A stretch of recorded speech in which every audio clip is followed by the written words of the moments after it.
ఆదివాసీ గిరిజన మహిళా సంఘం నుంచి ఈ రోజు రాష్ట్ర వ్యాప్త మన్యం బంద్కి సంపూర్ణ మద్దతు తెలియజేస్తూ ఇక్కడికి వచ్చినటువంటి వేదిక మీద ఉన్న అధ్యక్షులు వివిధ ప్రజా సంఘ నాయకులకి ముందుగా ఆదివాసీ గిరిజన సంఘం మహిళా సంఘం నుంచి మద్దతు తెలియజేస్తూ ఈరోజు మనకున్నటువంటి హక్కులని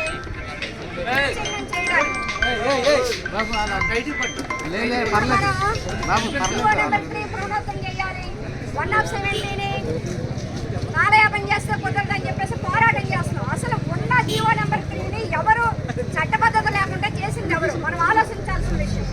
ఈ రోజు 170 ప్రధానమైనటువంటి గిరిజన హక్కుల్ని ఈ రోజు కాలరాయడానికి ముందుకొచ్చిన ప్రభుత్వాలు ఎవరు? నువ్వే జీవో నెంబర్ 3ని నాశనం చేసి నువ్వే ఈరోజు 170ని కళ్ళబొల్లు చేసేసి 170 తీసేసి ఈరోజు ఎవరినో తీసుకొచ్చి ఇక్కడ అభివృద్ధి చేస్తాం, పెట్టుబడులు పెడతాం, ఆ అభివృద్ధి ద్వారానే ఆ పెట్టుబడుల ద్వారానే గిరిజన బతుకులు మెరుగుపడతాయని చెప్పేసి అంటే నమ్మడానికి ఇక్కడ ఎవరు సిద్ధంగా లేరు. మా హక్కులు, మా చట్టాలు, మా జీవాలు మాకు ఇవ్వాలి, తీయడానికి మీరెవరని చెప్పేసి ఈరోజు మేము ప్రశ్నిస్తూ ఉన్నాం. ఈరోజు మేము ఉద్యమాలు చేయాల్సిన పరిస్థితి ఏంటి? రాజ్యాంగం ప్రకారం మనకి ఇచ్చినటువంటి జీవాలు కాలరాయడానికి మీరెవరు? మీకే అర్హత ఉంది? ఈరోజు మీరు మా ఓట్లతో గద్దెకెక్కారు అంటే మాకు మేలు చేయాలా, మాకు నష్టం చేయాలా? రేపన్ననాడు మళ్ళీ మీకు అదే ఓట్లు కావాలంటే మా గుమ్మాలకి రావాలి, మమ్మల్ని ప్రాధాన్యపడాలి. ఈరోజు మా ఓట్లతో మాకు గద్దెకెక్కి నువ్వు చేసే పని ఏంటి? జీవో నెంబర్ తీసేసి ఉన్నటువంటి నిరుద్యోగాన్ని పెంచడమా మీరు చేసే పని? 170ని కాలు రాసి 170ని సవరణ చేసి 170 ద్వారా ఇక్కడ ఉన్నటువంటి అదాని, అంబానీ ఏదైతే ఉన్నదో ఆ సంస్థలకు తీసుకొచ్చి పెట్టుబడులు పెట్టి మా బతుకులు నాశనం చేయడమా? మేము ప్రశ్నిస్తూ ఉన్నాం. ఉన్న జీవాలు, ఉన్న చట్టాలు తీయడానికి మీరు ఎవరు? గవర్నమెంట్ ఒకటే మేము ప్రశ్నిస్తున్నాం. మీరు మన పోరాటాల గడ్డ, అల్లూరి సీతారామరాజు పోరాటాల గడ్డ ఇది, కొమరంపేట గడ్డ ఇది. ఉద్యమాలు మా రక్తంలోనే ఉన్నాయి. పోరాటాలను ఎవరు ఆపలేరు. మేము గవర్నమెంట్ కూడా చెప్తున్నాం, నువ్వు కళ్ళబొల్లు కబుర్లు చెప్పొద్దు, నువ్వు చర్చలు వెయ్యొద్దు, సమావేశాలు పెట్టొద్దు, మాకేమి వద్దు. నువ్వు ఏదైతే హామీ ఇచ్చావో, నువ్వు నిజంగా నువ్వు ఇచ్చిన మాట నిలబెట్టుకునే వాళ్ళే అయితే చంద్రబాబు నాయుడు గారికి ఇప్పుడే చెప్తున్నావు, మా చట్టాలు సవరించడానికి వీల్లేదు, చట్టాలు తీయడానికి వీల్లేదు. జీవో నెంబర్ 3ని వెంటనే పునరుద్ధరణ చేయండి, అప్పుడు డిఎస్సీ ఎగ్జామ్ పెట్టండి.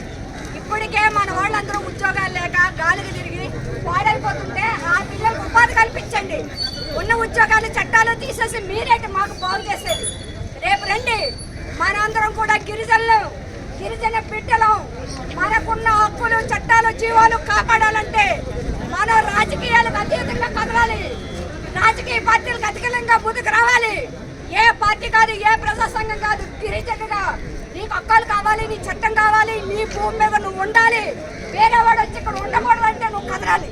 ఈ పోరాటంలో నువ్వు కలిసి రావాలి. అది గిరిజనుగా నువ్వు చేయాల్సిన పని. ఈ రోజు రాజకీయాలకు అధికంగా చాలా మంది రాలేదు, అవన్నీ పక్కన పెట్టండి. ఈ రోజు చట్టమే పోతే రేపు నీ బతికేంటి, మన బిడ్డల బతికేంటి, మన ఉద్యోగాల పరిస్థితి ఏంటి? మాస్టర్ గారు చెప్పారు, ఈ రోజు చదువుకున్న పిల్లలందరూ ఏం చేస్తారు ఏంటి అని మాకు నిద్ర పట్టట్లేదని మాస్టర్ గారు చెప్పారు. నిజం, మనకున్నటువంటి జీవాలు పోతే రేపు ఉద్యోగాలు లేవు. ఈ రోజు చంద్రబాబు నాయుడు గారి వైఖరి చూస్తే జై మోడీ, జై మోడీ అంటే ఏంటి? ఇక్కడ ఎంత ఉద్యమం జరుగుతుందే, గిరిజనులంతా రోడ్డు మీదకి వచ్చి పోరాటం చేస్తున్నారే, నువ్వు మోడీ భజన చేస్తావా? మా సంగతి తెలుసు. మాకున్నటువంటి చట్టాల మీద నువ్వు మాట్లాడాలి, హామీ ఇవ్వాలి, నువ్వు ఇచ్చిన హామీని నెరవేర్చాలని చెప్పేసి మేము డిమాండ్ చేస్తున్నాం. ఈ పోరాటం ఇంతటితో ఆగదు, మనందరం బాధ్యత తీసుకోవాలి. ఒక్కడొక్కడు బాధ్యత తీసుకుని ప్రతి ఊరు వెళ్ళి మన హక్కులు, మన చట్టాలు, మన జీవాలు ప్రజలకు వివరించాలి, చెప్పాలి, కదిలించాలి. అప్పుడు మాత్రమే రాష్ట్ర ప్రభుత్వ ప్రజా వ్యతిరేక విధానాలను తిప్పుకొట్టగలుగుతాం.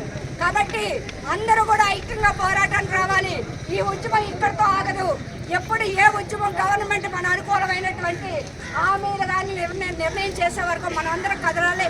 ఆ రకమైన ఉద్యమాన్ని మీరందరూ ముందుకు రావాలని ఈ అవకాశం ఇచ్చిన అధ్యక్ష వర్గానికి ధన్యవాదాలు తెలియజేస్తూ ముగిస్తున్నాం.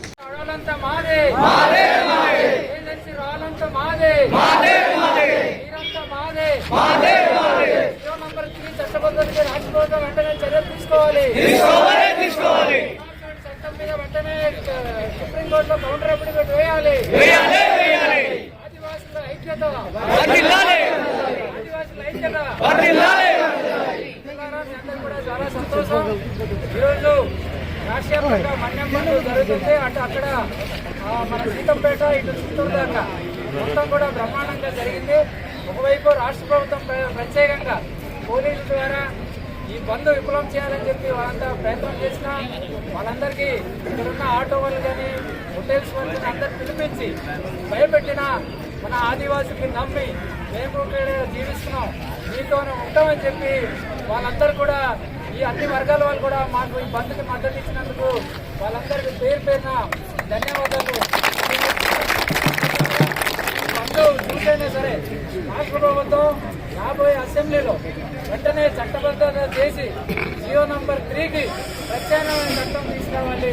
అందుకే చట్టం తీసుకురావడం లేట్ అయితే వెంటనే ఆర్డినెన్స్ తీసుకొచ్చి 6 నెలల్లోపు చట్టం చేయాలని చెప్పి ఈ సందర్భంగా డిమాండ్ చేస్తున్నాం. ఎందుకంటే ఇప్పటికే మేము చంద్రబాబు చెప్పి 2 ఏళ్ళు అయింది. ఆయన చెప్పి 2 ఏళ్ళు అయింది. మనం రాసాం, నమ్మకం ఇచ్చాం, అదందరికీ నమ్మాం. కానీ 2 ఏళ్ళు అయినా చంద్రబాబు నాయుడు ఎటువంటి చట్ట రూపంగా బాబు గారు ఈరోజు రాష్ట్ర మన్యం బంధు హాజరైన అశేష ప్రజానికానికి ఆదివాసీ గిరిజన సంఘం అల్లూరి సీతారామరాజు జిల్లా కమిటీ పక్షాన ముందుగా నమస్కారం తెలియజేస్తూ, మిత్రులారా, ఈరోజు రాష్ట్ర మన్యం బంద్ జరుగుతుంది. ఇది సీతంపేట నుంచి మన్యంపార్వతీపురం జిల్లా, అల్లూరి సీతారామరాజు జిల్లా, పోలవరం జిల్లా ఈ ఏజెన్సీ ప్రాంతం మొత్తం ఈ బంద్ జరుగుతుంది. ఈ బంద్ జరుగుతున్నటువంటి ఈ నేపథ్యంలో ఆదివాసులు డిమాండ్ చేస్తుంది ఏమంటే, రాష్ట్ర ముఖ్యమంత్రి గారు మా హామీ ఇచ్చారు. ఏం హామీ ఇచ్చారంటే, నేను అధికారంలోకి వచ్చినాక మీకు 100% రిజర్వేషన్ జియో నెంబర్ ప్రత్యామ్నాయ జియో తీసుకొస్తానని చెప్పి హామీ ఇచ్చారు. ఆ హామీ ఇవ్వడమే కాదు, విజయవాడలో ప్రపంచ ఆదివాసీ దినోత్సవం రోజు మాట్లాడుతూ నేను ఇచ్చిన మాట మీకు కట్టుబడి ఉన్నానని చెప్పి ప్రకటించారు. అంతేకాకుండా గత సంవత్సరం జరిగినటువంటి ప్రపంచ ఆదివాసీ దినోత్సవం వంజంగిలో ఈ చట్టం తెచ్చేది మేమే, ఇచ్చేది మేమే అని ప్రకటించారు. అందుకే మీరిచ్చిన హామీ అమలు చేయాలని చెప్పి ఆదివాసీ సమాజం అడుగుతుంది. ఆ హామీ అమలు చేయడం కోసం రాష్ట్ర ప్రభుత్వం మినిమీసలేసి కాలయాపన చేసి కమిటీల పేరుతోటి ఆదివాసులకి మోసం చేయడం చూస్తుంది. ఎందుకనంటే మొట్టమొదటి సమావేశం మన గిరిజన సంక్షేమ శాఖ మంత్రి గారు సాలూరులో పిలిస్తే ప్రజా సంఘాలందరూ వెళ్ళి హాజరయ్యాం. మాట్లాడితే మేము ఇస్తామని అన్నారు. తర్వాత ప్రిన్సిపల్ సెక్రటరీ గారు, ఆదివాసీ ట్రైబల్ వెల్ఫేర్ సంబంధించిన ప్రిన్సిపల్ సెక్రటరీ గారు ఎంఎం నాయక్ గారు రంపచోడవరంలో చర్చ జరిపారు. అక్కడ కూడా మేము ఇస్తామని అన్నారు.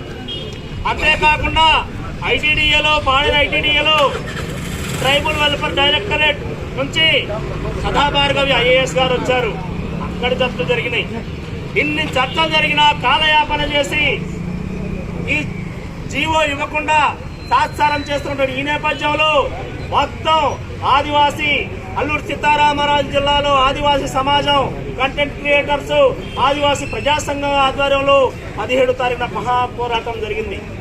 ఆ పోరాటం జరిగితే ఆదివాసీ నాయకుల మీద కేసులు పెట్టారు, కంటెంట్ క్రియేటర్లకు భయపెట్టారు, వాళ్ళు చేసిన వీడియోలు తీసుకొచ్చి డిలీట్ చేయించారు, అన్ని నిర్బంధం చేస్తూ ఒక పక్క చంద్రబాబు నాయుడు గారు మాట్లాడుతూ మేము ఇచ్చిన హామీ కట్టుబడి ఉన్నాం, రివ్యూ చేస్తున్నాం కాబట్టి 2 మంత్రులకి ఆర్డర్ పంపించారు. అప్పుడుకైనా నిర్దిష్టమైనటువంటి ఒక కాల పరిమితి చెప్తారేమో, ఈ జీవో ఇస్తారేమని చెప్పి ఆశించి చర్చలకు వెళ్ళాం. మేమంతా చర్చలకు వెళ్తే ఆ చర్చల్లో డోలా కనబడింది. ఏమంటారంటే మేము కమిటీ వేస్తామంటున్నారు. మీరు ఏం కమిటీ వేస్తారయ్యా అంటే హైపవర్ కమిటీ వేస్తారట. హైపవర్ కమిటీ అంటే ఎవరు? ఆదివాసీ హక్కులకి చట్టాలకి 5th షెడ్యూల్ ప్రకారం 5వ షెడ్యూల్లో రాజ్యాంగం ఇచ్చిన హక్కు ప్రకారం ఆదివాసులకి ఆదివాసులే హైపవర్ తప్ప ఎవరు కాదని చెప్పేసి ఈ కాలయాపన కమిటీ పేరుతోటి ఆదివాసులు మోసం చేసి మసిపూసి మారడికాయ చేస్తే ఆదివాసులు నమ్మరని చెప్పేసి సందర్భంగా ప్రభుత్వానికి హెచ్చరిస్తున్నాం. అందుకనే ఈ బంధు ఆదివాసీ సమాజం ప్రకటించింది. ఏమని? ఈరోజు చేస్తున్న బంధు ఎందుకు చేస్తున్నాం? ఆదివాసీ జీవన మరణ పోరాటం, ఆదివాసీ మనుగడ కోసం పోరాటం, మా భవిష్యత్ కోసం పోరాటం, మా బిడ్డల భవిష్యత్ కోసం పోరాటం. అందుకనే రేపు 9వ తేదీ ప్రపంచ ఆదివాసీ దినోత్సవం జరగబోతుంది. ప్రపంచ ఆదివాసీ దినోత్సవం రోజు రాష్ట్ర ముఖ్యమంత్రి గారు చంద్రబాబు నాయుడు గారు ఏమాత్రం చిత్తశుద్ధి ఉంటే 100% ఉద్యోగ ఉపాధ్యాయ నియామక రిజర్వేషన్ సంబంధించినటువంటి ఆర్డినెన్స్ ఇవ్వాలని చెప్పేసని, లేని పక్షంలో జరిగే పోరాటానికి రాష్ట్ర ప్రభుత్వం బాధ్యత వహించాలని చెప్పేసని ఈ సందర్భంగా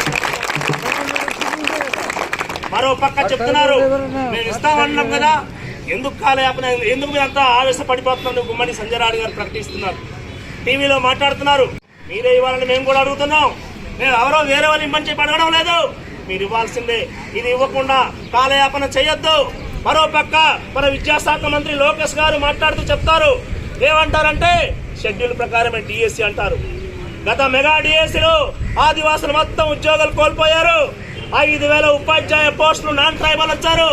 ఆ పాడేరు ఐటీడీఏలో 16,343 పోస్టులు తీస్తే కేవలం 24 ఉద్యోగాలు ఆదివాసులకు వచ్చినాయి.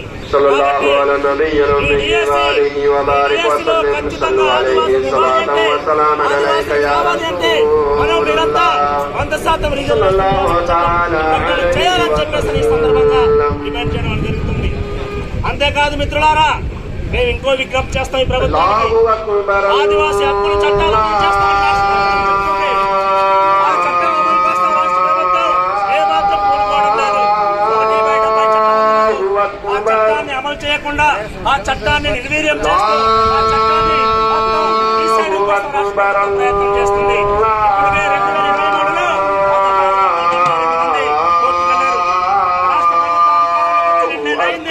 కనీసం ఒక్క పిటిషన్ కూడా సుప్రీంకోర్టు దాఖలు చేయలేదు. ఏమనంటే మేము దాఖలు చేస్తాం, హక్కులు కాపాడుతాం, ఆదివాసులకు ఒక రకమైన చట్టం తీసేస్తామని చెప్పేసి చెప్తున్నారు. కాబట్టి ప్రభుత్వానికి ఏమాత్రం చిత్తశుద్ధి ఉంటే 170 చట్టం మీద ఇంప్లీడ్ పిటిషన్ దాఖలు చేయాలని చెప్పేసి ఈ సందర్భంగా డిమాండ్ చేయడం జరుగుతుంది. అంతేకాదు మిత్రులారా, ఆదివాసీ చట్టాలున్నాయి. 170 చట్టం ఉంది, గ్రామ సభ చట్టం ఉంది, అటవీ హక్కుల చట్టాలు ఉంది. ఈ చట్టాలు మొత్తం తుంగలో తొక్కి అడవులు మొత్తం అదాని నవయుగ కంపెనీలు చెప్పేశారు. ఎందుకని హైడ్రో పవర్ ప్రాజెక్ట్ నిర్మాణం కోసం. హైడ్రో పవర్ ప్రాజెక్ట్ నిర్మాణం చేసి ఆదివాసులు దర్శనాలు చేస్తారట, వ్యాపారస్తులు లాభాలు పొందుతారట. వారంతా బతకాలి. అందుకనే రాష్ట్ర ప్రభుత్వం చీకటి ఒప్పందం చేసుకుంది, అక్రమ ఒప్పందం చేసుకుంది. ఆ అక్రమ హైడ్రో ఒప్పందం జారీ చేసిన జీవో నంబర్ 1351 అలాగే 29(2) రద్దు చేయకపోతే ఈ రాష్ట్ర ప్రభుత్వం సంగతి తెలుస్తుంది.